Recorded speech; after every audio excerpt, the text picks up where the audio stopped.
পড়ানোর পরে আবার পড়া নেয় না, সবক নেয়। এতক্ষণ যা তোমাকে পড়িয়েছি দেখে আমি কি পড়াইছি তুমি কি বুঝছো, এবার শিক্ষক আবার ছাত্রের কাছ থেকে পড়া নেয়। তো আমাদেরকে উস্তাদরা পড়িয়েছে, এখন আমি পড়া শোনাতে আসছি, আমি ওয়াজ করতে আসিনি, এত বড় ক্ষমতা আমার নাই। আল্লাহ আমাদেরকে কবুল করবেন, আমিন। খুব মুক্তাসার কিছু কথা বলবো, তার আগে একটু দুরূদ শরীফ পড়ি। আল্লাহুম্মা সাল্লি আলা মাওলানা মুহাম্মাদ ওয়া আলা আলি সাইয়্যিদিনা। জবানটা খুলে পড়ি, আল্লাহুম্মা সাল্লি আলা সাইয়্যিদিনা মাওলানা মুহাম্মাদ ওয়া আলা আলি সাইয়্যিদিনা মাওলানা। ইয়া রাহমাতাল লিল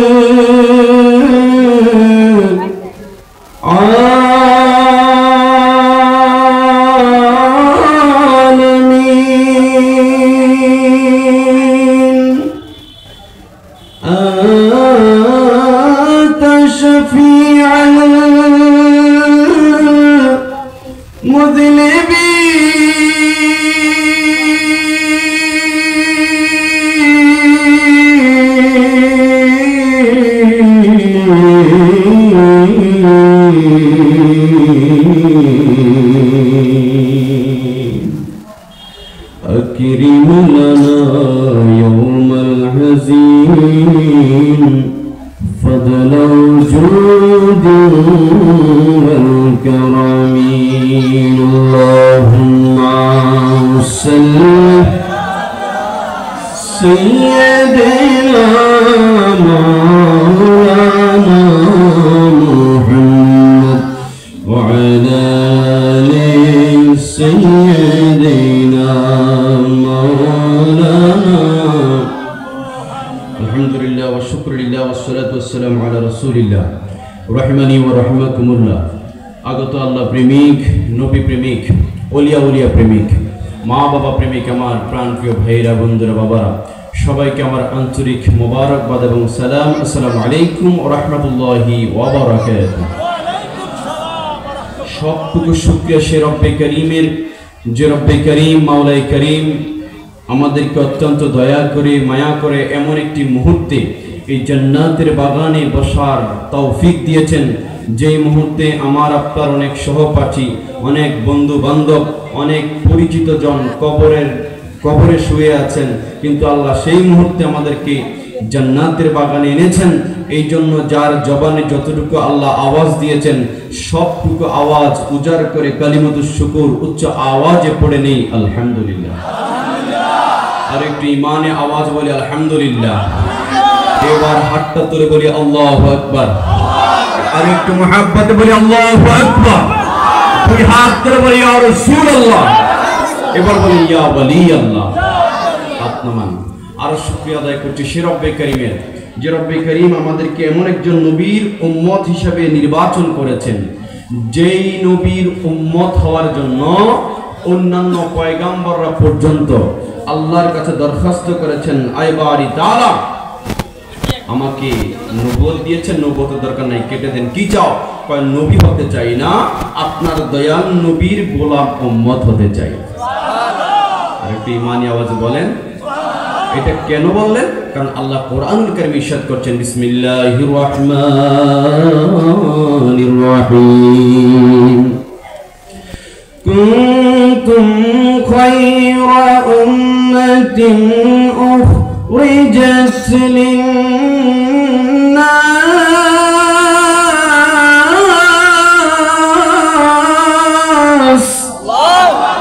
আল্লাহ পাক রব্বুল আলামিন কোরআনুল কারীমে বলেন, কুনতুম খায়রা উম্মাহ, তোমরাই হচ্ছে শ্রেষ্ঠ জাতি, তোমরাই হচ্ছে শ্রেষ্ঠ জাতি। হযরত ঈসা রূহুল্লাহকে প্রশ্ন করলো, ও ঈসা রূহুল্লাহ, আল্লাহকে বলছেন, আল্লাহ আল্লাহর জমিনে আমার চাইতে বড় ইবাদতগার কেউ আছে না নাকি?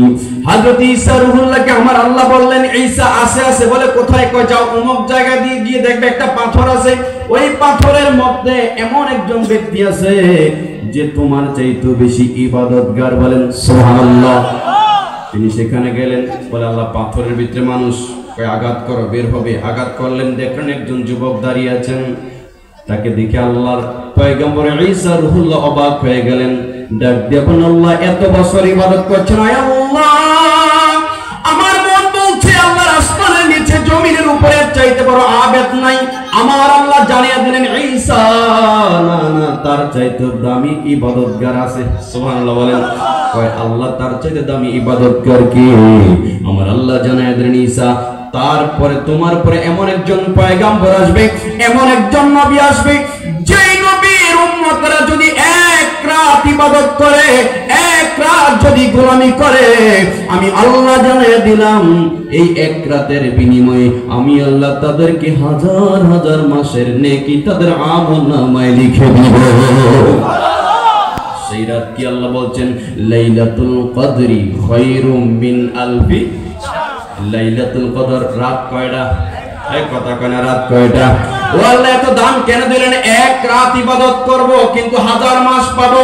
আমার আল্লাহ বলেন তোমাদের ব্যক্তিগত কারণে কোনো কারণে নয়। আমার নবী বলেছেন, উম্মতি আমারু উম্মতি বাইনা 60 ইলা 70। আমার উম্মত গড়ে হায়াত পাবে মাত্র 60 থেকে 70 বছর। বুঝে থাকলে বলেন কত বছর? 60 থেকে 70 বছর। আমারও হায়াত শেষ হয়ে যাচ্ছে আলোচনা।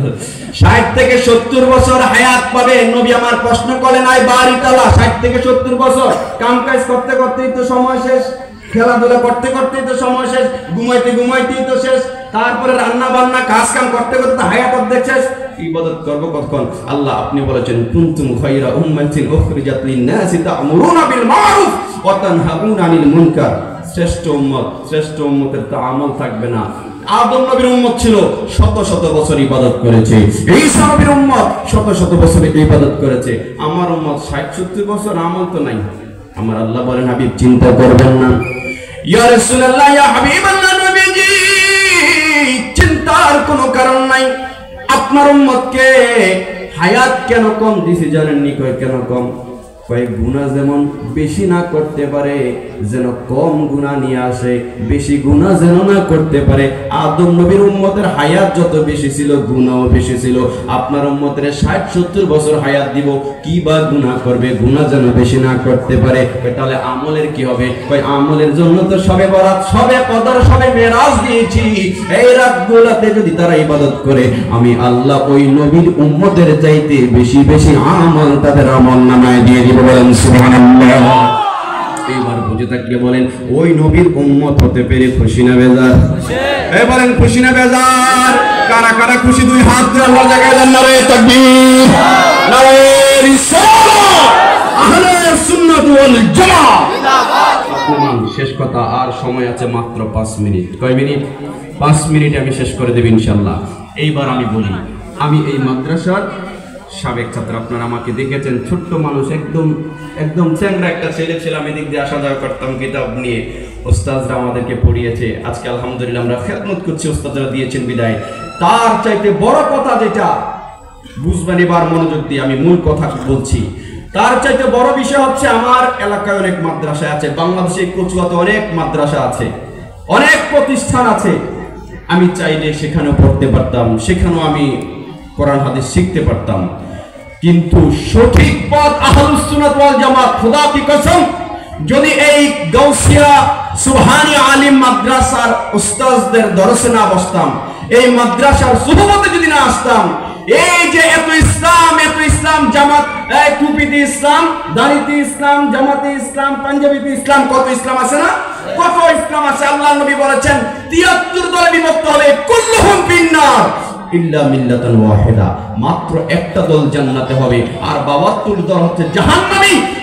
এই যে এত ইসলাম, এত দল, এই মাদ্রাসায় যদি আমি কদম না রাখতাম, এই উস্তাদদের সোহবতে যদি না আসতাম, হয়তো আজকে সেই 73 দলের 72 দলের অন্তর্ভুক্ত হয়ে যেতে পারতাম।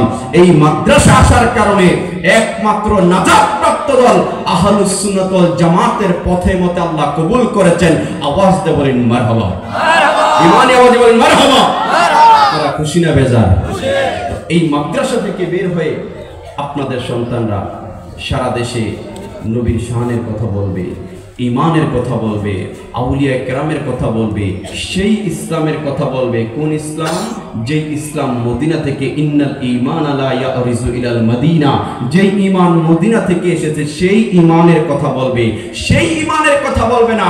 আমার নবী বলেছেন শেষ জামানায় আমার উম্মত শিরিক করবে, এটার ভয় আমি করি না, এটার ভয় আমি, আমার উম্মতেরা শিরিক করবে এটার ভয় আমি করি না, কিন্তু আমি সেই ভয় করি আমার উম্মত দুনিয়ামুখী হয়ে দুনিয়ার ক্ষমতার জন্য, দুনিয়ার লাভের জন্য তারা ঈমান বিক্রি করে দিবে, তারা ঈমান ছেড়ে দিবে। এই আমার ঈমানের দরকার কি? আমার দরকার ক্ষমতা। আছে না নাই? বলেন আছে না নাই?